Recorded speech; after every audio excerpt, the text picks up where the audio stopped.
But there has never been a better time for us to recognize this call and respond to it, each of us in our unique ways. Because when we look at the landscape right now, we are seeing transformation right before our eyes, and I believe we are witnessing, literally at this very moment, a tipping point that will forever be marked in history as the beginning of the end of abortion. Think about it. Who would have ever thought? Yeah, let's give God a hand on that. Who would have ever thought a few years ago that we would see the polls that are coming out right now showing the overwhelming majority of Americans self-identify as pro-life by a 14-point margin ahead of those of self-identifying pro-choice? Who would have thought that the National Abortion Rights Action League would poll under 30 voters and would find out that one of the most important issues for them when they go to the polls is abortion, and they consider it almost overwhelmingly universally immoral? Who would have thought that we would see in 1991 the abortion industry reached its pinnacle with 2,200 facilities around the country? Today there are 679. Two-thirds of abortion clinics in America have closed down over the last 23 years. At the same time, the number of abortion facilities is going down. The number of pregnancy help centers is skyrocketing. Over 2,300 pregnancy centers, and that number is growing by leaps and by bounds. Who would have thought that we would see the unity that is happening across the pro-life movement today? Who would have thought we would see the number of abortionists, those willing to perform abortions, dropping to such dangerously low levels that the abortion industry is now having to resort to trying to force people in medical school to have to learn how to do abortions? Who would have thought that 87% of U.S. counties today would not have an abortion provider whatsoever? It's amazing to see what God is doing. Who would have thought that we would see the political progress that we've seen? Who would have thought even just 2 years ago that we would see a pro-life House of Representatives and pro-life gains in the United States Senate? Who would have thought that we would see the progress that's being made in state houses across this country? Just last week, USA Today reported that the unknown part for most people of the pro-life movement, last year, the number of pro-life laws passed at the state level versus this year, it's more than double this year what was passed as of last year. It's unbelievable what God is doing. And who would have thought, even though it went down to defeat in the U.S. Senate today, that the issue of defunding Planned Parenthood would become a point of contention. And now we at least can go back to those in the United States Senate as well as those in the U.S. House and say the majority of Americans do not want their federal tax dollars going to abortion providers, and we will hold you accountable for that when the next election comes.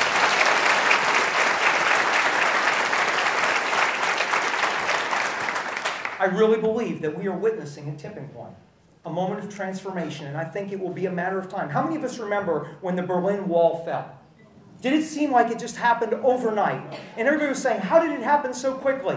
I think we will see that same phenomenon when abortion ends. Not if, when it ends, we will look back and we will remember what is happening right now and say that was the tipping point moment. And it was because the faithful people who are willing to invest their lives, their time, their talent, and their treasure into pro-life work, even when it wasn't easy. Now, I've shared with you tonight a little bit of my story, and I've told you stories of some other people, but really, those are not the most important stories here tonight. The most important stories are your stories. There are some projects that only you can start through Lake County Right to Life.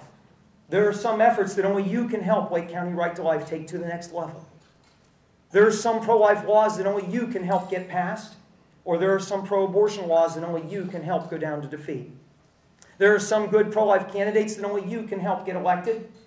There are some pro-abortion candidates that only you can remove from office. There are some ministries at your church or at a pregnancy center that only you can take to the next level. You may be the only Bible that some people ever read. You may be the only church that some people ever attend. Somebody needs to hear your story. And so tonight my prayer is that each of us will recognize the urgency of this moment and then will respond with a resounding yes to God. As for me and my house, we will serve the Lord. I don't know what your job is. I wish I could give you a little questionnaire and you answer 10 questions and I'd give you your job assignment. I can't do that. But God can if we are willing to ask Him. And I hope that each of us will leave here tonight, not when we're here surrounded by 300 other excited Lake County pro-lifers, but when we go back home and it's just us and our Maker, and we're willing to get down on our knees and ask Him to show us the unique and special role He has for us. And then we are willing to put that into action.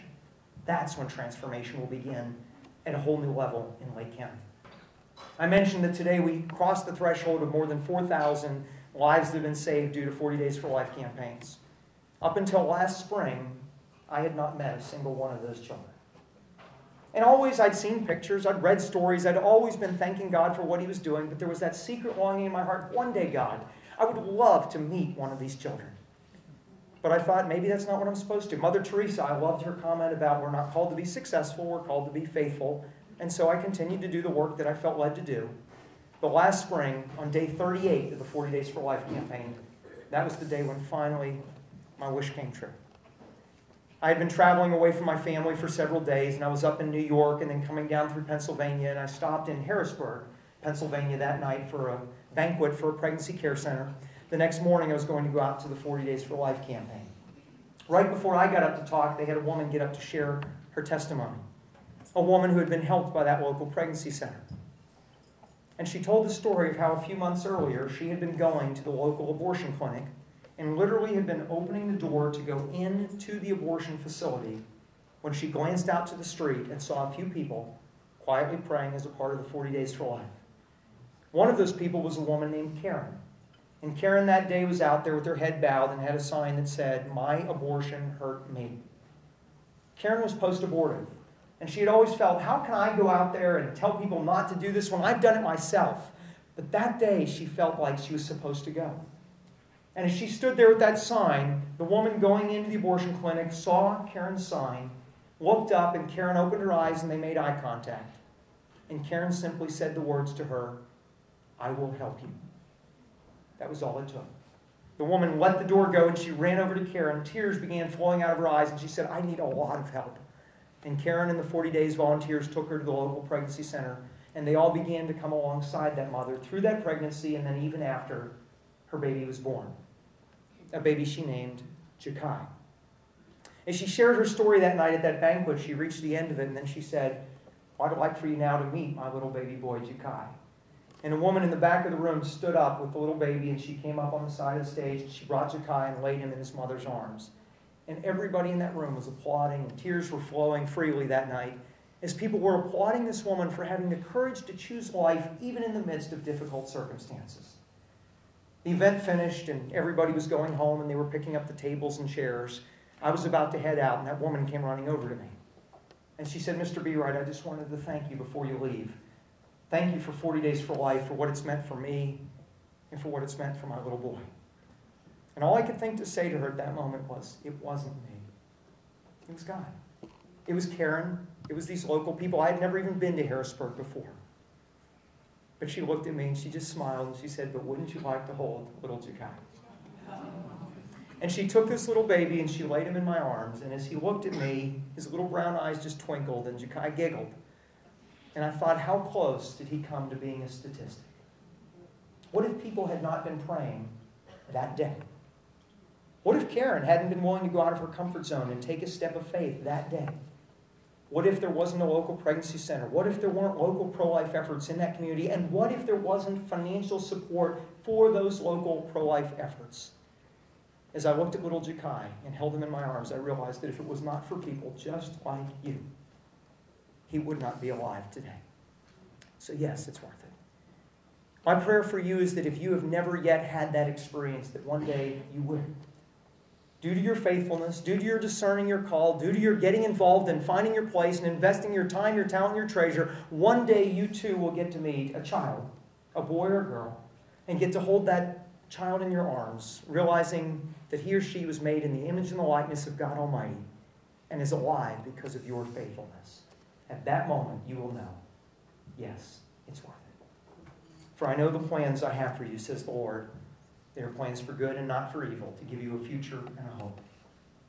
Right here in Lake County, as a part of Lake County Right to Life, you are a part of God's plans for good. And the part of that verse that talks about the future and the hope, if you haven't figured it out by now, it's you. You are the future and the hope of these innocent children in the womb. You are the future and the hope of their mothers and their fathers. You are the future and the hope of Lake County. You are the future and the hope of Illinois.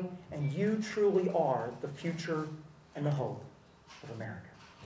Let's take this work to a whole new level in 2011 and make sure that indeed this is a tipping point year that forever will be remembered as the year that marked the beginning of the end of abortion.